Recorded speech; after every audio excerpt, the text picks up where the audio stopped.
নমস্কার। আজকে করিমগঞ্জ জেলা রাতাবাড়ি বিধানসভা রাতাবাড়ি পুলিশ স্টেশন আন্ডারে পাতিয়ালা জিপির 9 নম্বর ওয়ার্ডে আমার ও গ্রামের মানুষ তার একটা ছেলে আজ থেকে প্রায় 10 দিন আগে খাজো গেছিল ত্রিপুরা রাজ্যে আমবাসা রতনপুর কালকে রাত্রে 10টা থাকিয়া ওই ছেলেটারে পাওয়া যায় না। আপনারা দয়া করিয়া এই যে নম্বর আমরা দিয়ার বা ফেসবুকের আন্ডারে যে নম্বর দিব, ছেলেটা পুরা কথা হইতে পারে না, ছেলেটার শিক্ষা দীক্ষা নাই, কাজ জানে, ফিজিক্যাল ফিটনেস ভালো আছে, কিন্তু ও তার মা একমাত্র ছেলে, উপার্জনের একমাত্র ছেলে, আর কোনো ছেলে নাই। এটা আমার পিএসওর মধ্যে পড়ছে। এর লাগে আমি আপনারা বারবার হিন্দু মুসলিম সবার আছে অনুরোধ করি, আর এই বাচ্চার যদি কোনো সন্ধান পাইয়া থাকেন দয়া করে আমরা এই নম্বরে যোগাযোগ করবেন। ধন্যবাদ।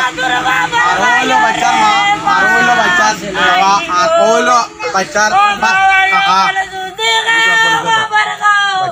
নমস্কার, এটা আমার বাতিজা। আপনারা যদি পাইয়া থাকেন আর যে কোনো মানুষে পাইলে একটু দয়া করে আমরা নম্বর দিছি, নম্বরে যোগাযোগ করবা। ধন্যবাদ। ধন্যবাদ।